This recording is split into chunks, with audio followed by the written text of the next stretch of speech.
नमस्कार दोस्तों, संपूर्ण एकेडमी के यूट्यूब चैनल पर आपका बहुत बहुत स्वागत है। दोस्तों, ये जो टॉपिक चल रहा है वर्णमाला, और बहुत इंपॉर्टेंट टॉपिक है। और इसके अंतर्गत अपन ने वर्णमाला के अंतर्गत अपन ने स्वर का एक पार्ट कंप्लीट कर लिया था। और वर्णमाला में मैंने आप लोगों को बताया था कि पढ़ना क्या क्या है, और पढ़ना क्या क्या है उसके अंतर्गत मैंने यह बताया था कि 11 स्वर पढ़ने हैं, 33 व्यंजन पढ़ने हैं, द्विगुण पढ़ने हैं, अयोग वाह पढ़ने हैं, और उसके बाद संयुक्त पढ़ना है। तो ऐसे टोटल मैंने आप लोगों को 52 वर्ण, हमारी हिंदी वर्णमाला के अंतर्गत जो 52 वर्ण होते हैं वो पूरे बताए थे, जिसके अंतर्गत अपन ने पार्ट फर्स्ट में स्वर का जो पहला पार्ट है हमने वो कंप्लीट कर लिया था। मतलब स्वर सारे कंप्लीट हो गए थे। अब अपना बचा हुआ है व्यंजन। व्यंजन के अंतर्गत देखो बहुत इंपॉर्टेंट है, क्योंकि यहाँ से क्वेश्चन इसलिए अधिकतर बनते हैं क्योंकि बहुत सारे व्यंजन और विभिन्न प्रकार की कैटेगरी यहाँ पर एग्जामिनर बना सकता है ना।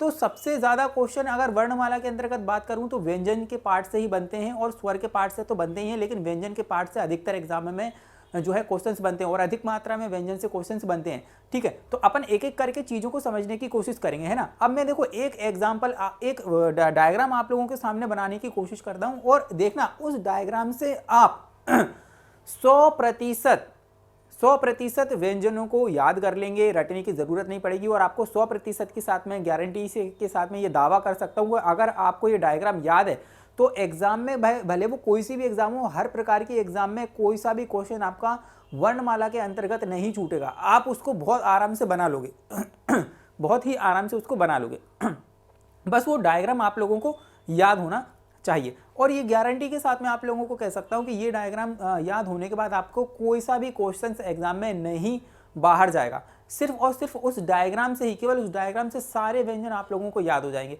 और विभिन्न प्रकार की जो कैटेगरी व्यंजनों के अंतर्गत बनी हुई है वो सारे के सारे मैं आप लोगों को सिर्फ एक डायग्राम से क्या कर सकता हूँ, आप लोगों को जो है याद करवा दूंगा। तो सिर्फ और सिर्फ आपको क्या करना है, इस वीडियो में मेरे साथ बना रहना है। और इतनी गारंटी मैं आप लोगों को देता हूं कि ये आपको डायग्राम जो है बनाने के बाद बहुत शानदार तरीके से आप लोगों को सारी चीजें याद हो जाएंगी। सिर्फ और सिर्फ इसको बहुत अच्छी तरीके से कॉन्सेंट्रेट करके मेरे साथ देखना है। अब देखो मैं एक क्या करता हूं कि एक डायग्राम बनाता हूं। देखो वर्णमाला के अंतर्गत अपन को आप क्या पढ़ना है, व्यंजन पढ़ना है ना। वर्णमाला के अंतर्गत है ना, क्या पढ़ना है आपको, व्यंजन पढ़ना है।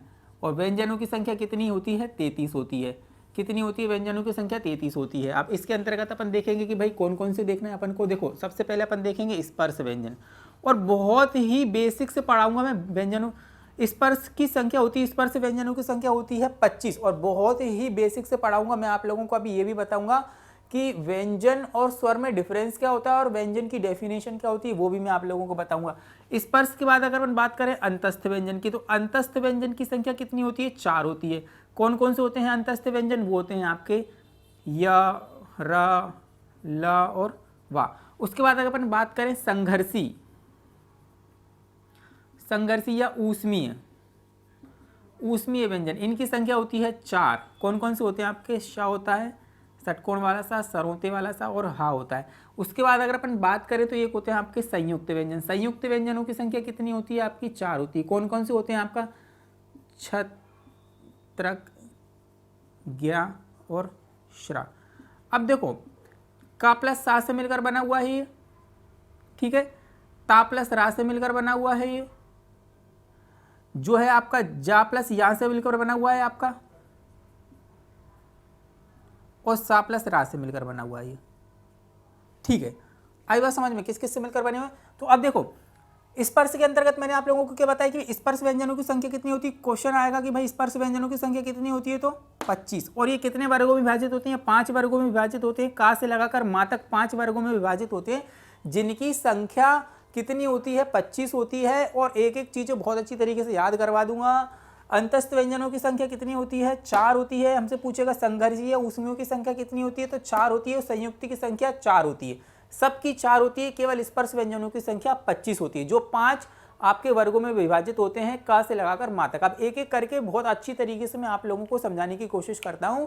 सबसे पहले मैं आप लोगों को बताता हूं कि व्यंजन क्या होता है। देखो स्वर के बारे में मैंने आप लोगों को क्या बताया था कि जिन वर्णों के उच्चारण में वायु बिना किसी बाधा को पार करते हुए मुख के किसी भी भाग को स्पर्श ना करते हुए जब वायु बाहर की तरफ कोई ध्वनि उच्चारित करती है, तो उसे हम क्या कहते हैं, उसे हम कहते हैं स्वर। लेकिन इसके अपोजिट अगर अपन बात करें तो जिन वर्णों के उच्चारण में वायु मुख के किसी ना किसी भाग को स्पर्श करती हुई बाहर की तरफ जब कोई ध्वनि उच्चारित करती है तो उसे हम क्या कहते हैं, व्यंजन कहते हैं। क्या बताया मैंने, उधर मुख के किसी भी भाग को स्पर्श करती हुई वायु बाहर की तरफ ध्वनि उच्चारित करती है, मतलब कि मुख के किसी भी पार्ट को क्या करती है, स्पर्श नहीं करती। जबकि व्यंजनों के उच्चारण में वायु मुख के किसी ना किसी भाग को जरूर स्पर्श करेगी और बाहर की तरफ जब कोई ध्वनि उच्चारित करेगी तो वो व्यंजन वर्ण उच्चारित होंगे। आई बात समझ में। अभी मैं आप लोगों को उच्चारित करवा कर बताऊंगा, तब आपको समझ में आएगा कि वायु किस तरीके से मुख के भाग को स्पर्श कर रही है।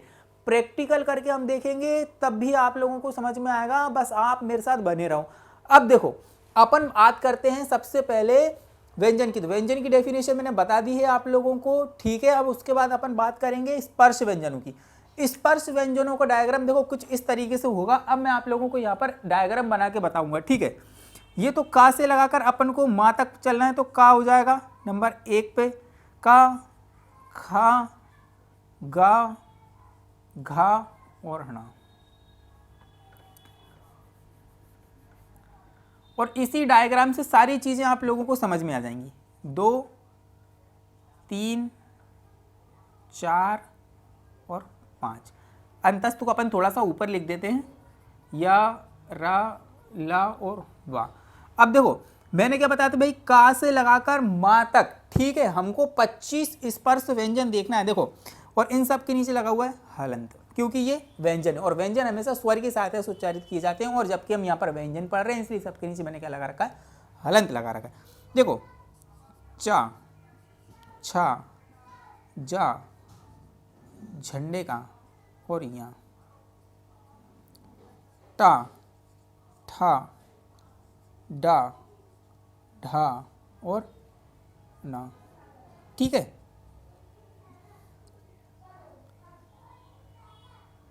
ता, था, दा, धा और ना। क्या बताया मैंने, ता, था, दा, धा और ना। 5वां पा, फा, बा, भा और मा। ये देखो ये हो गए आपके 25 व्यंजन। अब देखो अब आएगा सबसे शानदार मजा। मैंने आप लोगों से क्या कहा भाई, का से लगाकर माँ तक, तो का तो ये हो गया और माँ ये हो गया। अब देखो स्पर्श व्यंजनों की संख्या मैंने आप लोगों को कितनी बताई थी, 25 बताई थी, और हर वर्ग में आपका 5 वर्ण होंगे। अब देखो क्वेश्चन किस तरीके से पूछेगा, एक तो पूछेगा स्पर्श व्यंजनों की संख्या, तो स्पर्श व्यंजनों की संख्या होती है 25, और कितने वर्ग होते हैं, तो 5 वर्ग होते हैं, और हर वर्ग में 5 वर्ण होते हैं। मतलब कि का वर्ग में 5 वर्ण है, तो का वर्ग में कौन कौन से, ये का वर्ग है, ये चा वर्ग है, ये टा वर्ग है, ये ता वर्ग है और पा वर्ग है।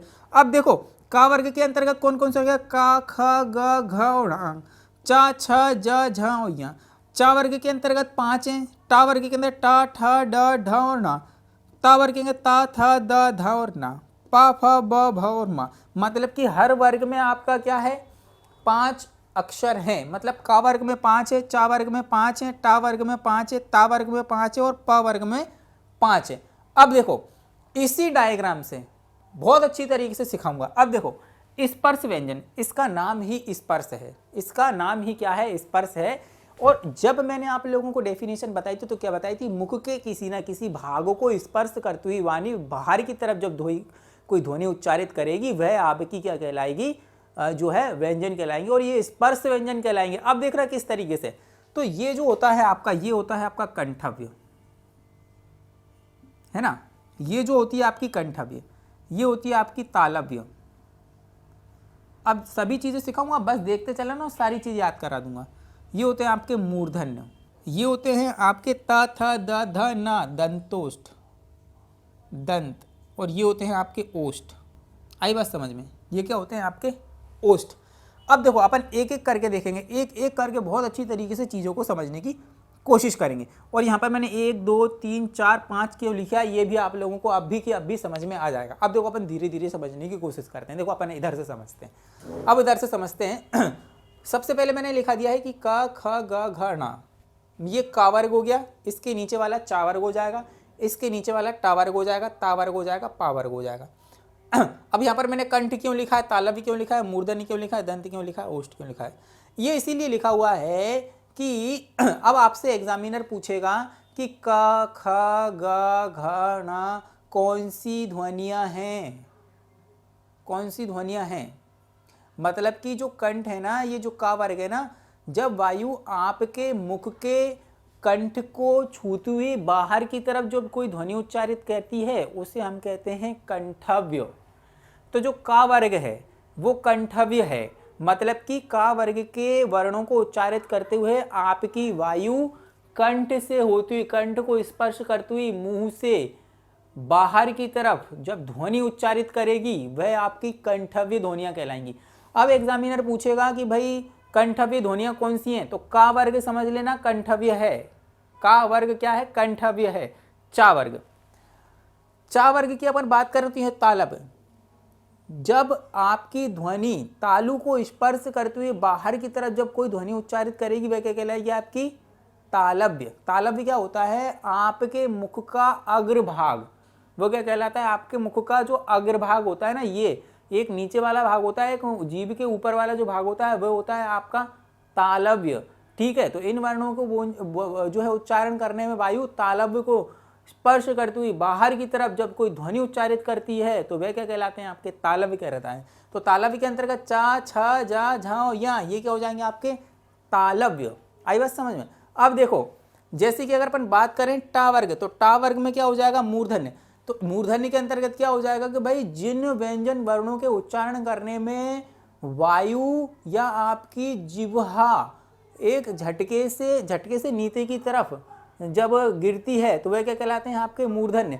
या जिन व्यंजन वर्णों के उच्चारण करने में आपकी ध्वनि, आपकी जो जीवान है वह रोटेट हो जाती है, ऐसी रोटेट हो जाएगी, क्या हो जाएगी आपकी, ऐसी रोटेट हो जाएगी, वह क्या कहलाएंगे, आपके मूर्धन्य। अब देखना, आप बोल के देखो, टा ठा डा ढ ण, तो जीवान बहुत तेजी से नीचे की तरफ गिरती है और राउंड एक सर्कल बनाकर, मतलब कि इस तरीके से सर्कल बनाकर क्या करती है, राउंड होकर क्या करती है, नीचे की तरफ गिरती है, इसको हम क्या कहते हैं, मूर्धन्य। जब भी जिन व्यंजन वर्णों के उच्चारण करने में आपकी जीवा का अग्रभाग जो है रोटेट हो जाएगा वह क्या कहलाएंगे, आपके मूर्धन्य।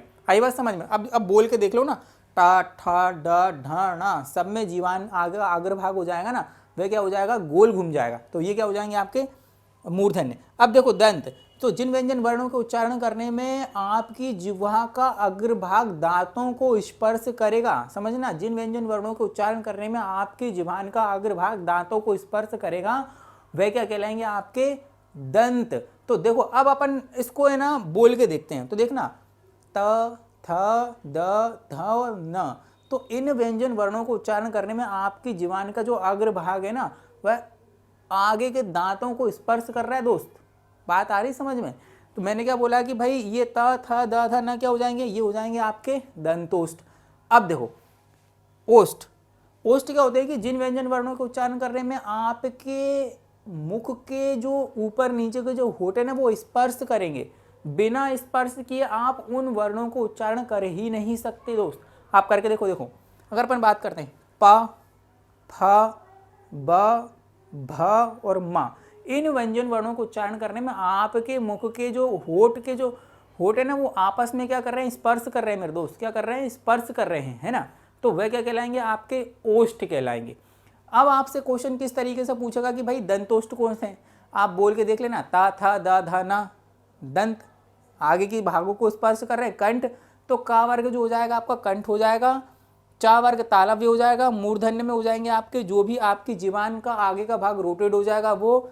उसके बाद दंत की बात करें तो आपके जीवान का आगे का भाग दांतों को स्पर्श करेगा, ओष्ठ में आपके दोनों होठ चिपकेंगे, ये क्या हो जाएंगे, आपके क्या हो जाएंगे, आपके ओष्ठ हो जाएंगे, है ना।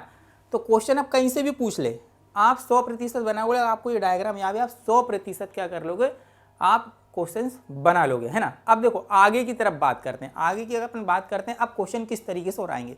अभी तो शुरुआत है, अभी बहुत सारी चीज़ें सिखाऊंगा, इसी डायग्राम से बहुत सारी चीज़ें सिखाऊंगा, है ना। अभी मैंने 1 2 3 लिखा हुआ ना, 1 2 3 4 5, है ना। अब एक होता है आपका अल्प प्राण और एक होते हैं महाप्राण। तो अल्प प्राण याद रखना। अब अल्प प्राण तो 1 3 और 5 अल्प प्राण होते हैं और महाप्राण होते हैं 2 और 4।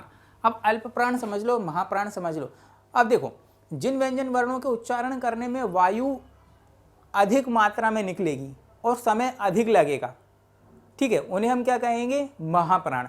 और जिन व्यंजन वर्णों के उच्चारण करने में वायु मुख से कम निकलेगी और समय कम लगेगा, महाप्राण की तुलना में उसे हम क्या कहेंगे, जो है आपका अल्प प्राण। तो अल्प मतलब कि थोड़ा, है ना, अल्प मतलब कि थोड़ा, और प्राण मतलब वायु।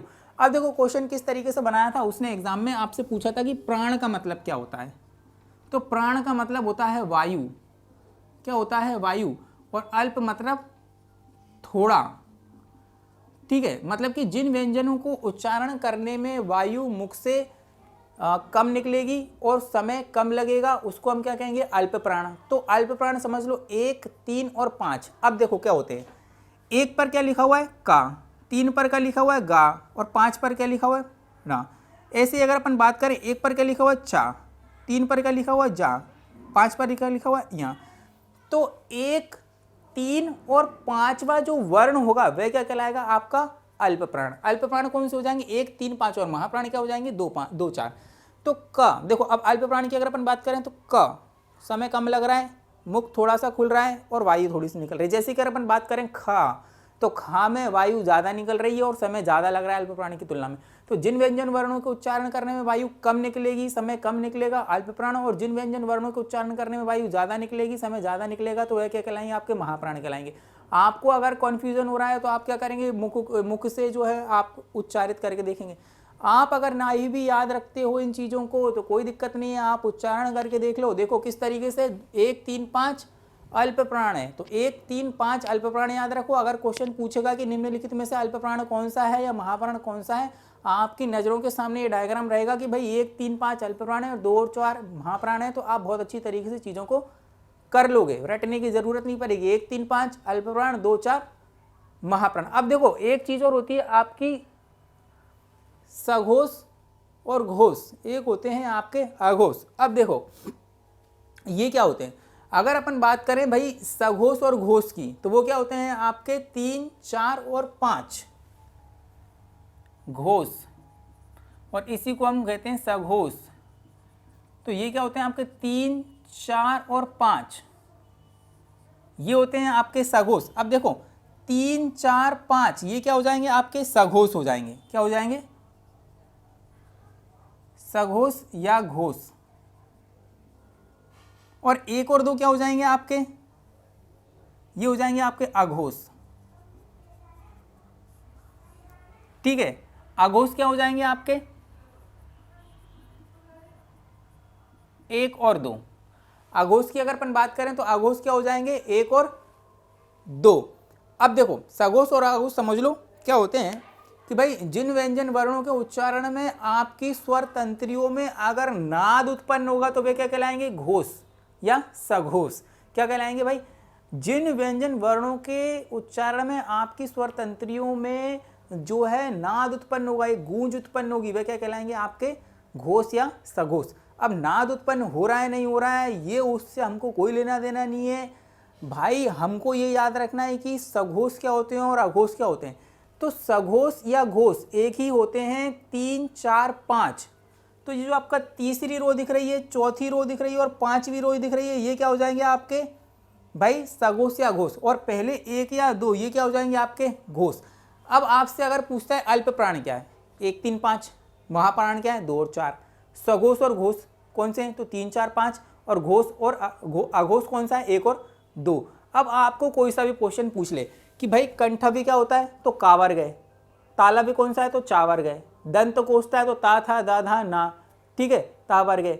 उसके बाद मूर्धन्य पूछता है तो टाठा डाढ़ा ना मूर्धन्य वाला है। उसके बाद ओष्ठ पाफा भावा जो 5वां वाला है वो कौन सा है आपका ओष्ठ है, ठीक है। कंठा भी पूछ ले, ताला भी पूछ ले, मूर्धन्य पूछ ले, दंतोष्ठ पूछ ले या ओष्ठ पूछ ले, सब याद है हमको। 1, 3, 5 अल्प प्राण है, 2 और 4 महाप्राण है। और उसके बाद सघोष और घोष की बात करें तो 3, 4, 5 आपका घोष और जो है आपका सघोष है। और अघोष की बात करें तो 1 और 2 है। आई बात समझ में। अगर आपको ये डायग्राम याद है तो आप बहुत अच्छी तरीके से चीज़ों को सीख लोगे। ये डायग्राम मैं एक बार और बना दूंगा, अभी तो मैं समझा रहा हूँ, जब मैं आपको लास्ट में ये डायग्राम पूरे बोर्ड पर एक बार अच्छे से बना दूंगा तो आप इसका एक स्क्रीनशॉट खींच लेना या तो आप इसको बहुत अच्छी तरीके से उतार लेना है, ठीक है। अभी सिर्फ इस चीज़ों को समझ लो, है ना। अब देखो, अब मैंने आप लोगों को सभी चीज़ें सिखा दी हैं। अब आता है आपका एक जो है, अब हमसे पूछता है कि भाई एक तो नासिकाय व्यंजन कौन से। अब देखो, आप अगर देखेंगे तो हर वर्ग का लास्ट वाली जो रो है आपकी, हर वर्ग का लास्ट वाला अक्षर वह क्या कहलाता है? आपका नासिकाय कहलाता है। क्या कहलाता है? नासिक्य, नासिक्य कहलाते हैं, क्योंकि इन वर्णों के उच्चारण में वायु नाक से निकलती है। क्या निकलती है?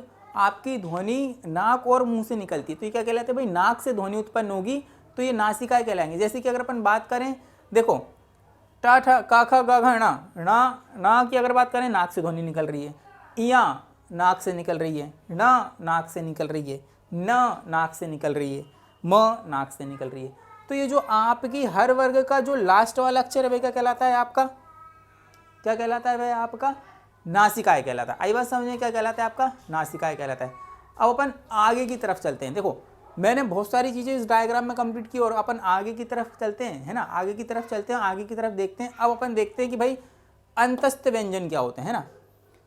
भाई अंतस्थ व्यंजन, जिन व्यंजन वर्णों के उच्चारण करने में वायु मुख से घुमड़कर बाहर की तरफ भाई जब कोई ध्वनि उच्चारित करती है उसे हम क्या कहते हैं? अंतस्थ व्यंजन कहते हैं। मतलब कि जिन व्यंजन वर्णों के उच्चारण में वायु मुख से घूमती हुई बाहर की तरफ जब कोई ध्वनि उच्चारित करती है उसे हम क्या कहते हैं? आपका जो है अंतस्थ व्यंजन कहते हैं। अंतस्थ व्यंजनों की संख्या होती है 4, य, र, ल और वा, ये 4 होती है, ठीक है। अगर अपन बात करें तो 4 होती है। आई बात समझ में? अगर अपन बात करें ऊष्मीय संघर्षी, ऊष्मीय व्यंजन, जिन व्यंजन वर्णों के उच्चारण में वायु मुख से रगड़ खाती हुई बाहर की तरफ जब कोई ध्वनि उच्चारित करती है उसे हम क्या कहते हैं? ऊष्मीय या संघर्षी व्यंजन। क्या कहते हैं? ऊष्मीय या संघर्षी व्यंजन। तो जिन व्यंजन वर्णों के उच्चारण करने में, तो ऐसे देखना 4 बताया मैंने आप लोगों को, स।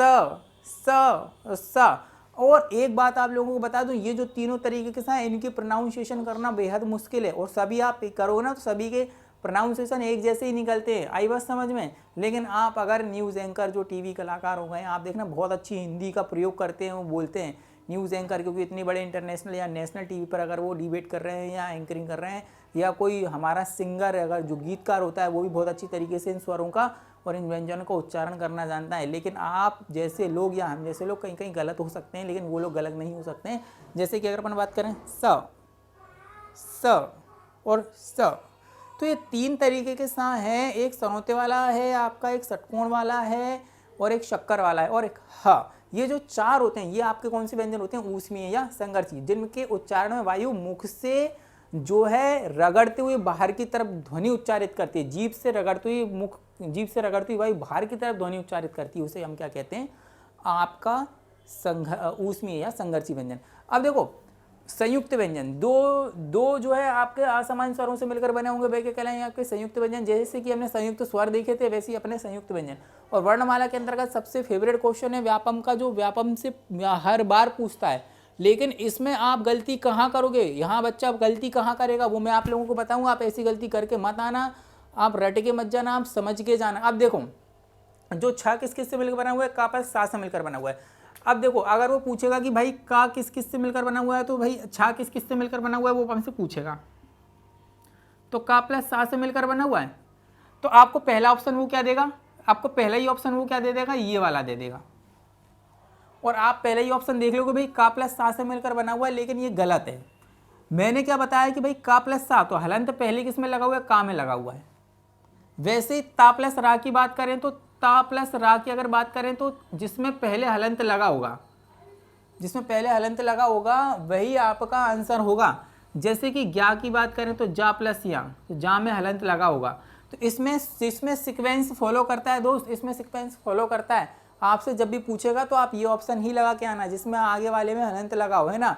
अगर वो आपसे जो है ऐसी चालाकी करता है कि बच्चे समझ नहीं पाते हैं उसको, आई बात समझ में, तो अपन को सीखना है, अपन को रटना नहीं है, ठीक है। तो जिसमें पहले हलंत लगा रहेगा, और मैं आपको करने के तरीके अपने अनुभव से सिखा रहा हूँ कि बच्चे कहाँ गलती करके आए हैं, क्योंकि मैं भी एक स्टूडेंट रह चुका हूँ और मेरे को भी पता है कि हम कहाँ गलती करते हैं। तो बच्चों ये एक बात सीख लो कि आपको ये सीक्वेंस फॉलो करना है, जिसमें भी आगे जो है हलंत लगा रहेगा वही आपका आंसर होगा। आई बात समझ में। तो अपन ने देखो स्पर्श देख लिए, अंतस्थ देख लिए, संघर्षी देख लिए, संयुक्त देख लिए, सभी चीज़ें इसमें अपन ने देख ली हैं। अब देखो मैं ये चीज़ें मिटा रहा हूँ और उसके बाद एक अच्छा सा डायग्राम और ड्रॉ करते हैं जिससे आपको और चीज़ें बहुत अच्छी तरीके से समझ में आएंगी। कुछ और चीज़ें बची हैं वो भी बहुत बार एग्जाम में पूछी जाती हैं, वो भी मैं आप लोगों को सिखाऊंगा। ठीक है, इसका स्क्रीनशॉट चाहो तो खींच लो। ठीक है, एक बार डायग्राम और बना देता हूँ, बहुत अच्छी तरीके से आप सही चीज़ों को समझ पाएंगे। स्पर्श व्यंजन में अपन देखो का, खा, गा, ये 25 देखे थे अपन ने, का से लगाकर माँ तक ये 25 देखे हैं अपन ने अभी। ठीक है, जिसमें 1 2 3 4 5 देखें, ये कंठ देखे थे, ये तालव्य देखे थे, ये मूर्धन्य देखे थे, ये दंत देखे थे, ये ओष्ठ देखे थे। ठीक है, अब अल्प प्राण मैंने आप लोगों को क्या बताए थे? अल्प प्राण बताया था मैंने आप लोगों को 1 3 5। महाप्राण बताया था 2 और 4। सघोष या घोष ये बताए थे मैंने 3 4 5, और अघोष बताए थे मैंने आप लोगों को 1 और 2। और ये वाली जो लाइन बताई थी मैंने आप लोगों को, ये बताई थी मैंने नासिकाय वाली। ये क्या बताई थी मैंने आप लोगों को? नासिकाय वाली, नासिक के बताई थी। ठीक है, अब देखो ये सारी चीज़ मैंने इसमें कंप्लीट कर दी है कि भाई अल्प प्राण क्या होते हैं, महाप्राण क्या होते हैं, घोष क्या होते हैं, सघोष क्या होते हैं, नासिक क्या होते हैं, कंठव्य, तालव, मूर्धन्य, दंत और ओष्ठ, सारी चीज़ें मैंने आप लोगों को इस डायग्राम में क्लियर बता दी हैं। ठीक है, अब देखो कुछ एक क्वेश्चन हमसे वो पूछता है, वो अपन उस पर डिस्कस करते हैं। एक हमसे पूछता है लुंठित या प्रकंपित। क्या पूछता है अपन से? लुंठित या प्रकंपित। ठीक है, यहाँ बता देता हूँ, लुंठित, इसको हम लुंडित या लुंडित भी कहते हैं, या प्रकंपित, प्रकंपित। ठीक है, तो लुंडित या प्रकंपित का मतलब क्या होता है कि जिस व्यंजन वर्ण के उच्चारण करने में आपकी जुबान का अग्रभाग वाइब्रेट होगा। क्या होगा? वाइब्रेट, हिलेगा, है ना, क्या हो जाएगा? वाइब्रेट हो जाता है। वह क्या कहलाता है आपका? लुंठित या प्रकंपित। ये जो होता है आपका कौन सा वर्ण होता है? वो होता है आपका र। तो अगर हमसे लुंठित या प्रकंपित वर्ण पूछेगा, व्यंजन पूछेगा, तो हम क्या बताएंगे? आपका र एक ऐसा व्यंजन है जिसमें कोई उच्चारण करने में आपकी जीवान का अग्रभाग का भाग क्या होगा? जो है वाइब्रेट होगा। र र र र रा को बोलकर देखो, आपको वाइब्रेट होगी आपकी जीवान का अग्रभाग। अब एक होता है आपका पार्श्विक व्यंजन। पार्श्विक व्यंजन, पार्श्विक व्यंजन की अपन बात करें तो वो क्या होता है? देखो ये उतार लो, इसका स्क्रीनशॉट खींच लो, नहीं तो मैं मिटा रहा हूं अभी। ठीक है, ये देखो, अब अपन पार्श्विक व्यंजन की बात करेंगे। देखो पार्श्विक का मतलब होता है अगल बगल। क्या होता है? अगल बगल, मतलब कि जिस व्यंजन वर्ण को उच्चारण करने पर आपकी जो वायु है जिह्वान के अगल बगल से क्या हो जाएगी? बाहर की तरफ जब कोई ध्वनि उच्चारित करेगी उसको हम कहते हैं पार्श्विक व्यंजन। आई बात समझ में? पार्श्विक का मतलब होता है अगल बगल, मतलब कि जिस व्यंजन वर्ण को उच्चारण करने में आपकी जीवान के अगल बगल से वायु बाहर की तरफ जब निकलेगी तो कौन सा व्यंजन उच्चारित करेगी? पार्श्विक व्यंजन उच्चारित करेगी। और पार्श्विक व्यंजन होता है आपका ला। और प्रकंपित और लुंठित क्या बताया मैंने आप लोगों को? रा। आई बात समझ में? ये क्वेश्चन आते हैं, प्रकंपित और लुंडित, ये सारे क्वेश्चन एग्जामिनर पूछता है। अल्प प्राण क्या है, महाप्राण क्या है, सघोष क्या है, अघोष क्या है, नासिक क्या है आपका, कंठव्य, तालव्य, मूर्धन्य, ये सब क्वेश्चन आते हैं। स्पर्श व्यंजनों की संख्या आती है, ऊष्मीय व्यंजन कौन से हैं, अंतस्थ क्या हैं, और संयुक्त व्यंजन सबसे ज़्यादा पूछे जाते हैं। देखो और अब आप बताता हूँ। अब देखो एक क्वेश्चन आता है आपका, नवीन विकसित ध्वनियाँ क्या हैं?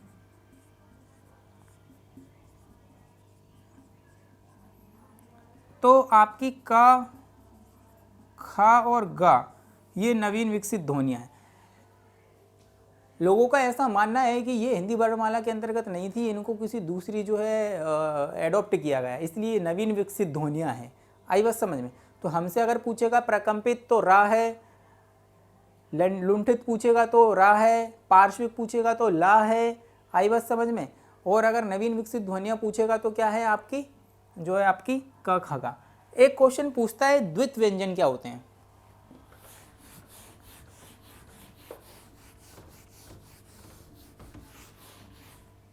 द्वित व्यंजन, भाई जब दो स्वर जब दो व्यंजन इकट्ठे आते हैं, एक साथ आते हैं, उनके बीच में किसी भी कोई स्वर नहीं आता, तो वे क्या कहलाते हैं, आपके द्वित व्यंजन कहते हैं। जैसे कि अगर अपन बात करें यहाँ पर, ऐसे मैंने लिखा हुआ है दिल्ली, जैसे लिखा हुआ है, तो ये आधा ला और आधा ला है, तो ला के बाद तो ये आधा ही है, ला को मैं ऐसे लिख सकता हूँ, उसके बाद ला ऐसा आ रहा है, तो ये दोनों क्या हो गए हैं आपके एक साथ आ रहे हैं, तो ये भी व्यंजन है, ये भी व्यंजन है। जब दो व्यंजन आपस में इकट्ठे आते हैं बिना किसी स्वर के मध्य, अगर इसके अंतर इनके मध्य कोई स्वर नहीं होता, ये दोनों एक साथ आते हैं, वे क्या कहलाते हैं, आपके द्वित व्यंजन। जैसे कि अगर अपन बात करें, यहाँ पर लिखा हुआ है अड्डा,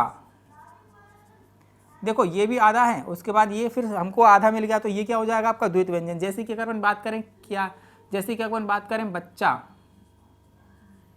तो ये भी हो गया आपका क्या, आधा, और ये भी व्यंजन आता है। तो मतलब कि जब दो व्यंजन आपस में एक साथ आते हैं तो आपके द्वित व्यंजन कहलाते हैं। आई बात समझ में।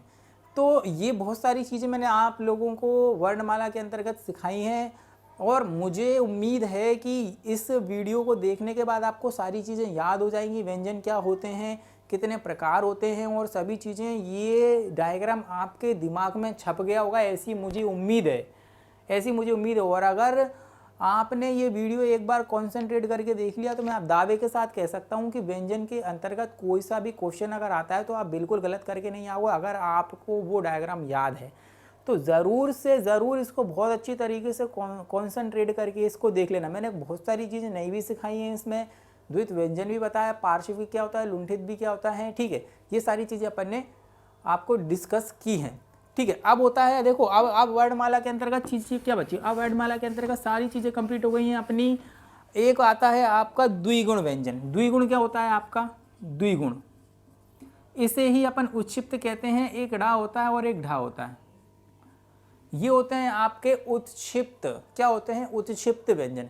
जैसे मैंने बताया था अयोगवा दो होते हैं, द्विगुण दो हैं, तो दो व्यंजन क्या होते हैं आपके, ये होते हैं, ये द्विगुण होते हैं, है ना। उसके बाद अगर अपन बात करें तो एक आता है अपना अयोगवाह। अयोगवाह होते हैं आपके अम और आहा। ये हिंदी वर्णमाला के आवारा तत्व हैं, ना तो ये स्वर के अंतर्गत आते हैं, ना ही ये व्यंजन होते हैं, ना ही स्वर होते हैं, ना ही स्वर होते हैं, ना ही व्यंजन होते हैं। मतलब ना ही ये स्वर होते हैं, ना ही ये व्यंजन होते हैं। यह प्रयोग के आधार पर स्वर के साथ में भी उपयोग कर लिए जाते हैं और व्यंजनों के साथ में भी उपयोग कर लिए जाते हैं, इसलिए इन्हें हिंदी वर्णमाला का आवारा तत्व कहा गया है। जैसे कि आपकी मम्मी बोलती होंगी ना, आपके पापा बोलते होंगे हमारा बच्चा तो आवारा है, ना तो घर में रहता है और दिन भर बाहर घूमता है। आई बात समझ में। वैसे ही है आवारा, ठीक है, ना तो घर में रहते हैं ना बाहर रहते हैं, पता नहीं कहाँ रहते हैं, जिसके साथ मिल जाए उसी के हो जाते हैं। तो ये स्वर के साथ रहते हैं तो स्वर का प्रयोग के स्वर के साथ प्रयोग कर लिए जाते हैं, व्यंजन के साथ मिलते तो व्यंजन के साथ प्रयोग कर लिए जाते हैं। तो ये थी आपकी वर्णमाला। आई बात समझ में। और उम्मीद करता हूँ कि ये वीडियो भी आपको बहुत ज़्यादा पसंद आएगा, इसलिए इस वीडियो को ज़रूर से ज़रूर लाइक करें, कमेंट करें, सब्सक्राइब करें और संपूर्ण एकेडमी के यूट्यूब चैनल को ज़रूर से ज़रूर सब्सक्राइब कर लें। आप हमारे टेलीग्राम चैनल से भी जुड़ सकते हैं। आप टेलीग्राम पर हमें संपूर्ण एकेडमी के नाम से सर्च करें और वहाँ पर भी आप हमसे जुड़ें और सारे नोट्स PDF आपको उस पर अवेलेबल करवा दिए जाएंगे, ठीक है। तो फिर मिलते हैं अपन अगले वीडियो में, ठीक है, अगले टॉपिक के साथ। तब तक के लिए धन्यवाद और जय हिंद।